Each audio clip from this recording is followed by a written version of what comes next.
Hello, I'm Lara Kocharsan and this is Newsfeed, your dose of what people are talking about online.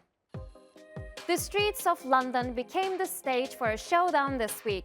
Farmers took their frustrations from the fields to Parliament Square. Thousands marched to protest the government's plan to scrap inheritance tax exemptions. Farmers argue that the move threatens the future of family farms and could disrupt food production across the UK. While the National Farmers Union, or NFU, organized a day of action, bringing 1,800 farmers to lobby MPs, a parallel rally near Downing Street stole the spotlight. This second wave of protest was driven by farming influencers who have harnessed their online platforms to amplify rural discontent and bring their message to urban audiences. I'll tell you why we're angry. Because you've just took 20% of our shop floor, our fields, our soil, what we grow food in. It's very important that we grow our own food for national security, and also the fact every pound of food we do not grow, we have to import from somewhere else. So that means that pound leaves the country and probably will never come back. Farmers are so angry because when 20% of your tools are being taken away, it makes it unsustainable, the business, and we'd have to sell 20% of it. Who's going to buy it? Farmers can't afford to buy it because we've now got even less money than we had in the first place. At the forefront of the rally was Ollie Harrison, a farmer and self-described accidental YouTuber with 142,000 subscribers. Alongside him were familiar names like Andrew Ward and Martin Williams, who have combined their online reach to amplify calls for reform. Their goal is to work alongside the NFU while finding novel ways of attracting attention. Over in Wales, the Enough is Enough movement saw farmers protesting in tractors outside the Welsh Labour Conference. Gareth Wyn Jones, a farmer with a staggering 2.6 million YouTube subscribers, became the face of the demonstration. He challenged Treasury figures on inheritance tax thresholds and pointed to claims that as many as 66% of UK farm businesses could be affected. The rise of farming influencers traces back to the COVID-19 lockdowns, when isolation pushed many to share their lives online. Videos of lambing season, crop planting, and the ups and downs of farm life began to captivate audiences beyond the agricultural community. But these influencers are not your typical online creators. Farming remains at the heart of their identity and income. Everybody in farming has cuts, big or small. I am no exception to this. For me, I really like corn. What do you like about corn? It's cold. Get to the field, we're gonna go in too high multi-power.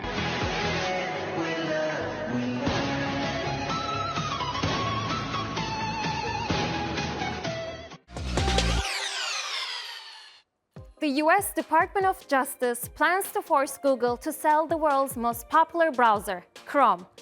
Google is accused of building an illegal monopoly on internet searches and advertising.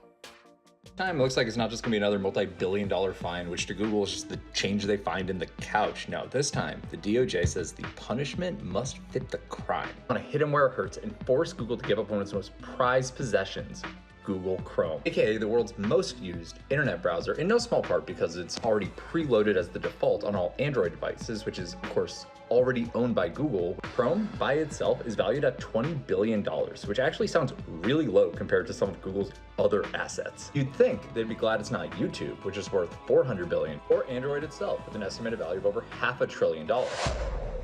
This matter will most likely be adopted by Donald Trump's administration, with the outcome expected by August 2025. Trump is hardly a Google fan. During his campaign, he threatened to sue it, accusing the company of manipulating searches. The tech giant is the world's fourth largest company by market cap and has vowed to fight to keep Chrome.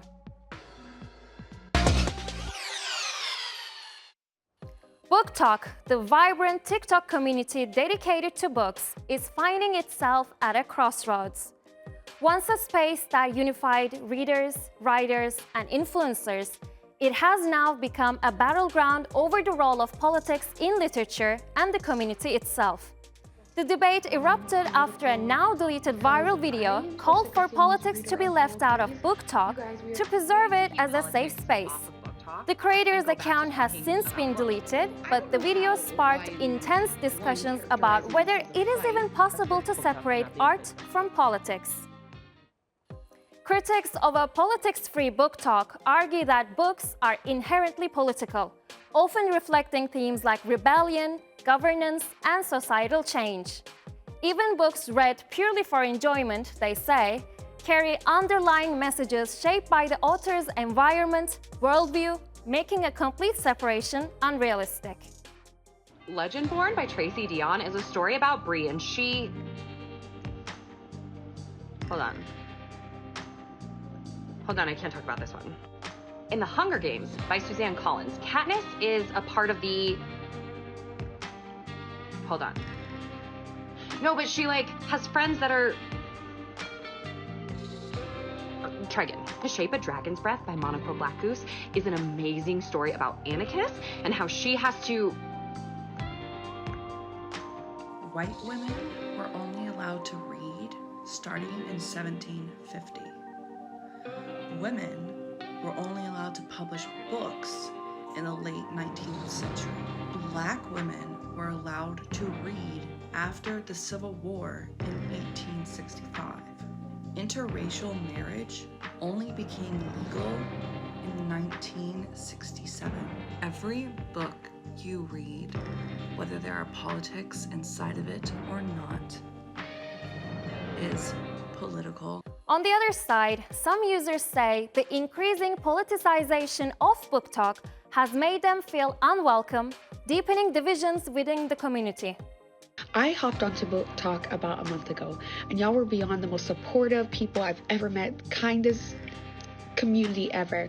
I hop onto my TikTok today, and everybody on my For You page is like, if you voted for Trump, if you voted for Kamala, book edition, unfollow me party. We're no longer friends. We bonded over books. That's what made the community great, because if you liked a book and I didn't like a book, then we were still friends. I like you, but I don't like your books, but I still support you. And I feel like that's what BookTok's about. It doesn't matter what your decision is politically. This is book talk. Everybody's just fighting and unfollowing each other, and the big creators are just pushing it out there to fight amongst each other. While the debate rages on, BookTok's core mission, celebrating books, remains unchanged. Yet, the question of access looms large. Libraries across the US are facing funding cuts, restrictive laws, and staff are facing prosecution for questionable material stocked on their shelves. Libraries are political. 73 of them were on the ballot during the US elections. Globally, book bans are a political reality, making voting and political engagement crucial for protecting access to literature. In the US, both Democrats and Republicans face criticism for their policies on libraries.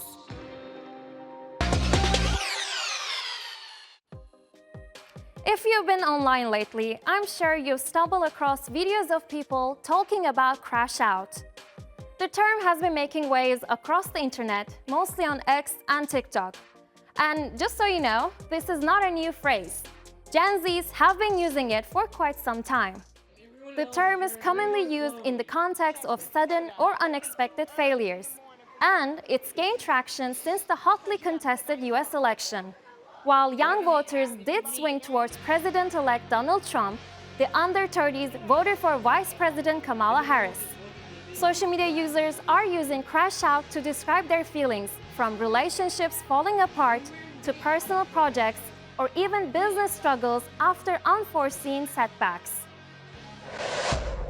Is crashing out. Since it's making its way into the common vernacular, let's talk about it real quick. Crashing out is when you lose all self-control with no care in the world about any of the consequences to follow.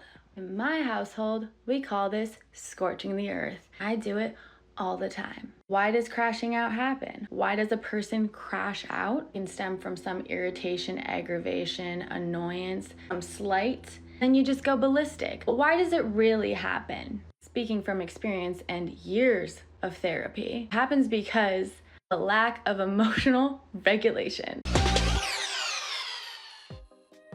As digital connectivity continues to shape modern life, new research has found it surprisingly beneficial for the over 50s. While report after report details the damage social media has on children and young adults, from depression to aggressive behavior, for the oldies, regular internet use may actually help prevent depression and improve well-being.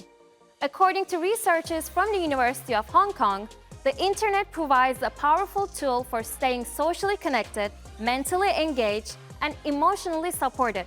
Nick, who is well into his 50s, takes a closer look. Isolation is a significant risk factor that causes depression for many of us over 50s. In the United Kingdom, around 25% of us in this age group say we are often or always lonely. That's higher than the global average of 14%. Regular social engagement alleviates feelings of loneliness and fosters a sense of belonging. But that sense of belonging is being made easier through social media. It not only motivates individuals like me to stay in touch with friends and family, but also provides endless opportunities for mental stimulation. It's been shown to help keep the brain sharp and may lower the risk of cognitive decline, which is often linked to depression.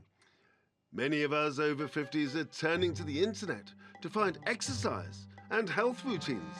From self-help articles to virtual therapy and online support groups, these services give us older generation a sense of purpose and offer a healthy distraction from daily stress, all from the comfort of our very own armchairs.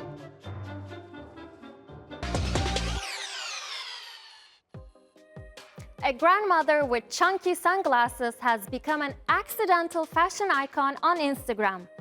Margaret Chola is in her mid-80s who lives in rural Zambia and has thousands of followers online. Chola's granddaughter, a stylist based in New York City, is behind her elegant poses and vibrant Instagram presence. Let's take a look.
Now that's something to aspire to.